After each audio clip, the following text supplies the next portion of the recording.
Peregrinos, peregrinas, Guilherme falando. Quero conversar sobre esse começo de temporada, especificamente na Navarra, na região dos Pirineus, Saint-Jean-Pied-de-Port. Tá? Os Pirineus oficialmente abriram dia 1º de abril, né, como todos os anos fazem. Então, a gente começa a tal temporada de Caminho de Santiago e ela se intensifica quando a gente atinge o mês de maio. Saint-Jean, a gente está recebendo muita informação de lá. Nós vamos ter esses dias agora uma chamada do Acácio em vídeo lá para a gente conversar sobre Saint-Jean. Fica atento no canal aqui.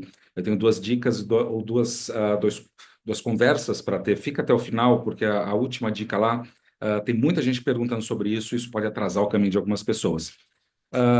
Primeira coisa. Pessoal que é da associação, pessoal que passa pela mentoria, sabe disso, então a gente tem zero problemas com essas pessoas. E como a gente atua com um projeto de SOS dentro do Caminho de Santiago, que é orquestrado e administrado pelo Acácio, que é da Associação Passo a Passo, a gente preza muito pela segurança e pela informação do peregrino. A gente não entrega uma credencial e fala que o caminho é bonito. Isso as pessoas vão ver por si só. Mas a gente trata muito com a segurança do peregrino, que a gente sabe que existe uma família que fica aqui, existe um peregrino que está indo lá e precisa saber das coisas. Não ditar regras de caminho de Santiago, né? Mas o que acontece? A gente tem esse ano, o mês de maio, como todos os anos, como mês crítico de caminho de Santiago, a gente ainda observa alguns peregrinos que a gente brinca que caem de paraquedas lá, que tem uma informação de caminho de Santiago de 15 anos atrás, de 18 anos atrás, porque os livros escritos na época eram assim, e o caminho era dessa forma. Você chegava nos locais e se hospedava sem nenhum tipo de problema. O fluxo de peregrinos era muito menor. O que acontece agora é que a gente passou por uma massificação, o caminho mudou bastante. O que a gente ensina muito dentro da associação é que o caminho antigo ainda existe lá, desde que você observe algumas coisas, épocas críticas para estar no caminho, tipo de caminho que você quer fazer. Então, o que acontece? Peregrinos ainda chegando em Saint-Jean, sem reserva nenhuma, nessa época é pedir para gastar muito dinheiro ou não dormir em Saint-Jean, aos pés do Pirineus. Você tem algumas cidades agora, as primeiras 3 ou 4 etapas, se você chega sem reserva lá, se você é alguém que está esperando ir o ano que vem, cuidado com a não informação de que isso é uma coisa importante. Tá? Porque estão me escrevendo bastante aqui sobre, nossa, como o Sanjinha está cheio. Falei com a Cássio falou que está fora do comum esse ano. Então, a gente não fala isso para alarmar, porque quem chega com reserva lá, quem chega sabendo do que está acontecendo, simplesmente tem uma cidade mais animada. Mas as cidades do Caminho de Santiago, elas comportam menos pessoas. A gente não está falando de cidades grandes. Então, uma cidade, por exemplo, Saint-Jean, não comporta o número de peregrinos que comporta uma cidade de Pamplona. Né? Você tem menos hospedagens em Zubiri. Roncesvalles, você tem um hotel e uma colegiata. Então, é uma linguicinha que a gente fala que os peregrinos vão repetindo as etapas. Depois a coisa vai soltando um pouco, mas o peregrino ele tem como responsabilidade observar o caminho em volta dele e ver o que está acontecendo, se tem um fluxo maior ou menor de peregrinos. Não é mais o tempo de achar que o caminho provê as vagas a hora que você quiser. Para isso, existem épocas mais tranquilas para se estar no caminho de Santiago. Época de temporada, a nossa obrigação e a nossa responsabilidade como peregrino é realmente cuidar das primeiras reservas. Isso envolve até uma responsabilidade com a comunidade europeia, com o Tratado Schengen, que pede as primeiras hospedagens lá. Você não cair de paraquedas. É muito estranho você passar na minha imigração, falar onde você vai ficar, eu sou peregrino. Eles já sabem que isso não está funcionando muito. Você sabe que você vai ter algum tipo de problema de gastos a mais lá ou de uma preocupação a mais. Tá? A gente tem esse trabalho lá com a Associação da Espanha exatamente para tirar o peregrino desses problemas que estão ocorrendo lá. Que antes, por alguns anos, isso foi muito mais comum. Agora a gente conseguiu fazer com que os peregrinos que nos acompanham como associados, que tem um SOS, que tem um socorro lá, que tem contato médico diferenciado, que tem atendimento diferenciado lá em caso de emergência. Então, essas informações são exatamente para que o trabalho fique mais simples para ambas as associações. Tá? Essa é uma época onde a gente não desliga celular pela madrugada, porque a gente sabe que as chamadas podem ocorrer. Então, tirando esse peso teu, você vai encontrar esse peso das reservas, você vai encontrar um caminho mais animado, tá? Mas nesse começo, estou falando sobre o começo do caminho de Santiago, depois é uma outra história, sobre os últimos 100 quilômetros e tal. Mas evita, ou eu falaria, evita 10 vezes chegar, em qualquer época do ano, aliás, em Saint-Jean sem reserva. Eu acho que se você agora estiver se programando agora, ou esqueceu de fazer reservas para maio, você vai ter já dificuldade nisso. Os preços começam a subir e as vagas se esgotam. Tá? Isso não é multidão. Tá? Uma cidade pequena, 400 pessoas, é uma multidão, aparenta ser uma multidão. Outra dúvida que está surgindo muito é: eu vou entrar na fila da oficina do peregrino de Saint-Jean? Esse é um assunto aqui que eu peço bastante atenção para você sobre essa oficina do peregrino. Isso é quase um ritual que existe lá. É uma coisa gostosa de se fazer.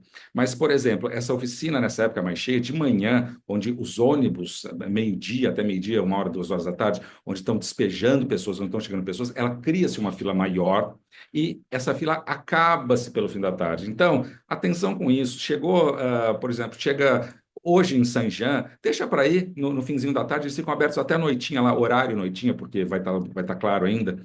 Então, para você evitar se assustar ou ver essa fila. O que acontece nessa fila? É uma visita à associação, onde você pode ganhar um primeiro carimbo da Associação Francesa que cuida daquele escritório, daquela oficina de Saint-Jean. Ela é oficial, como todas elas, ela é uma associação oficial, mas ela não é um condicionante de carimbo, é uma coisa que você pode querer levar. O albergue que você está na cidade de Saint-Jean, o carimbo dele, da hospedagem, do refúgio que você está em Saint-Jean, já vale como a comprovação da saída. É natural isso, tá? O que vai dizer na sua compostela é o teu primeiro carimbo de Saint-Jean, quando você estiver na oficina do peregrino em Santiago. Tá? Qualquer cadastro que eles tenham na oficina da França é para controle interno, tá? Para rebater dados que eles recebem junto com a associação, junto com a oficina do peregrino de Santiago, para saber quantos começam, quantos não terminam. Então, você não tem um compromisso oficial de estar lá. É um gosto lá de pegar o mapinha dos Pirineus, que quem passa pela mentoria, quem é associado tem acesso a informações até mais densas que essas, porque a gente trata na mentoria de toda a etapa dos Pirineus. A gente trata das estratégias que usar os pneus, horários, épocas, clima, tudo que você precisa saber. Mas eles dão um mapa lá, eles te instruem de falar assim: olha, pneus hoje está bom de subir, não está bom de subir. É claro que se fala para um peregrino, todo mundo já está sabendo, mas é quase um ritual de receber aquele carimbo. Tá? Oficial, de condicionante, não, de forma nenhuma, isso não acontece na oficina do peregrino.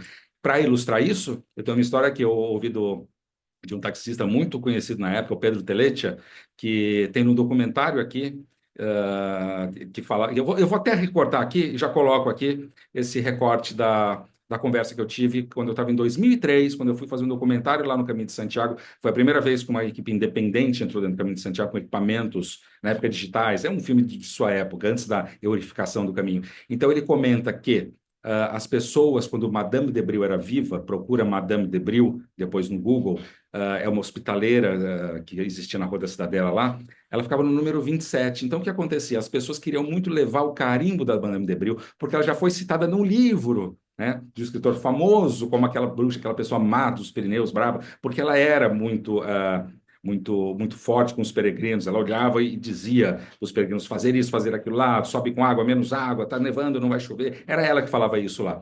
Então as pessoas faziam fila na casa dela, e ela acordava mais tarde, que era uma senhora, e as pessoas não iam para a oficina oficial. Isso acontecia perto dos anos 2000, mais ou menos. A gente está falando de 25 anos atrás.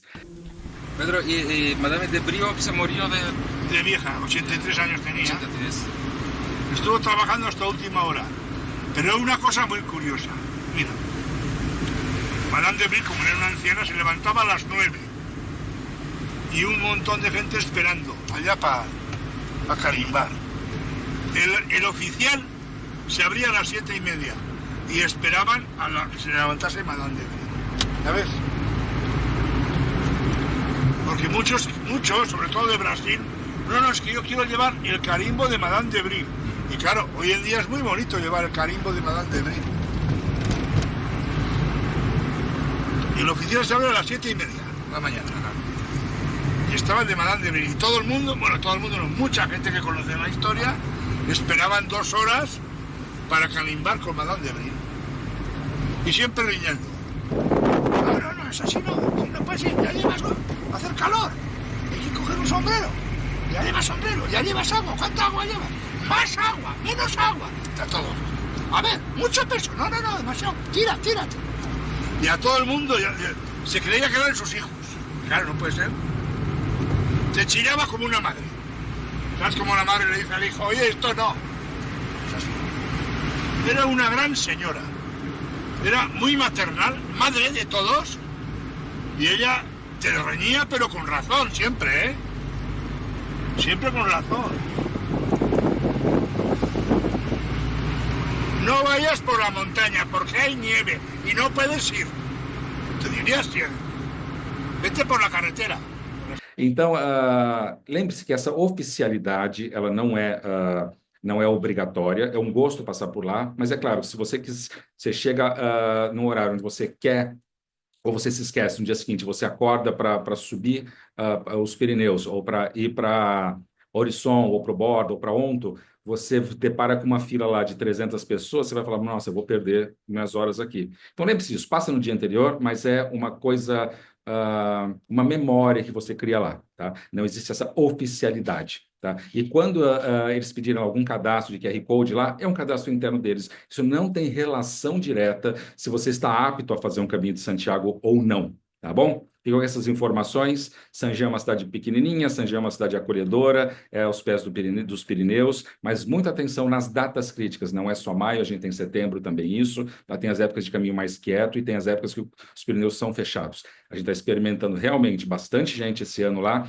só que a gente fala todo ano, então a gente viu zero problemas com as pessoas que nos acompanham. Tem links abaixo aqui para você acessar nosso conteúdo, entender o trabalho que a gente faz de Caminho de Santiago. São 25 anos que a gente tem essa parceria com a Associação Passo a Passo de Viloria de Rioja, no meio do Caminho de Santiago, que orquestra uma rede de auxílio SOS a peregrino, que também orquestra o contato dos albergues brasileiros, são pontos de segurança a nós brasileiros lá. Tem um vídeo aqui de um novo albergue também no Caminho Português, mas tem vários albergues, várias hospedagens de brasileiros que atendem muito bem, e eu falo que são pontos de segurança para o peregrino. Então aproveita essa estrutura brasileira que tem lá, não é para você viver Brasil lá, são brasileiros vivendo a Espanha, vivendo o Caminho de Santiago e com acolhimento e com a atenção ao peregrino. São essas pessoas que participam também dessa rede de SOS. Quer saber mais sobre SOS? Quer saber sobre o que a associação faz? Acesse os links abaixo aqui, passeia no site, vê o que é o Associe-se. Eu fiz uma entrevista com a Cássio há um ano atrás, dentro do refúgio Acácio Ureta, onde a gente fala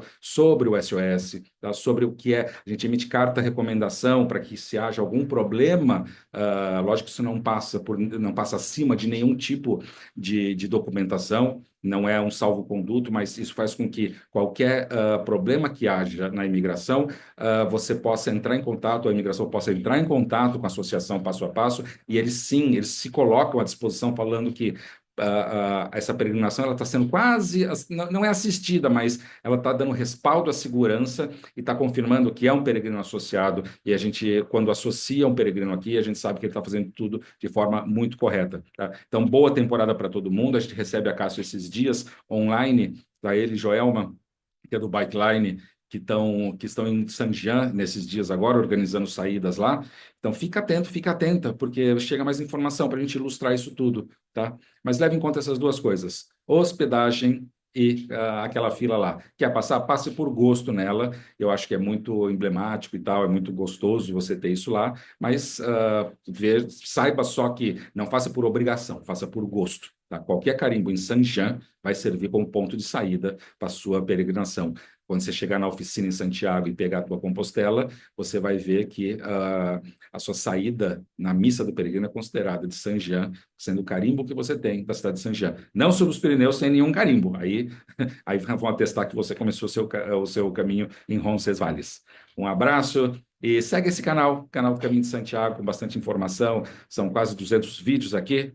E tem também o nosso conteúdo fechado, a mentoria, que eu também dou encontros ao vivo nela. Tem um conteúdo gravado grande, mas é uma mentoria onde eu tiro as dúvidas do peregrino, e a gente coloca toda essa informação desses 25 anos dos hospitaleiros do Caminho de Santiago, que participaram do ok desses conteúdos e que ficam atualizando também esses conteúdos.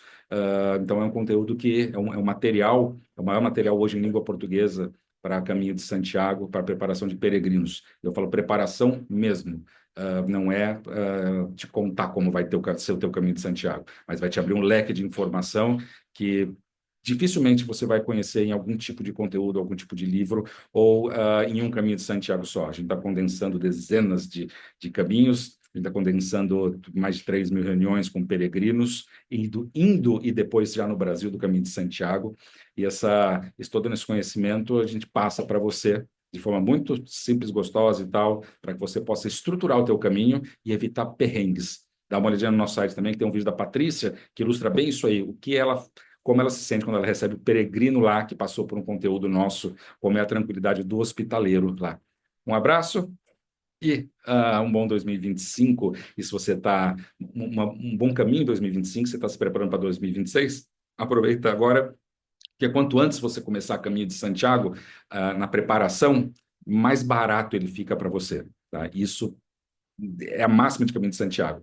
É feito com calma. Tá? Quanto antes você começar a se preparar, vai para 2026, vai ou no segundo semestre, começa uma mentoria, entre em contato com o nosso material, faz a coisa com calma, porque você vai descobrir muitas formas de se comprar material, de se fazer reservas, de se estruturar rotas de caminho de Santiago, paradas, etapas, estudos de etapas. São mais de 3 horas de estudo de etapas, falando sobre as etapas, tanto no caminho português quanto no caminho francês. Tá? Então, eu te espero lá.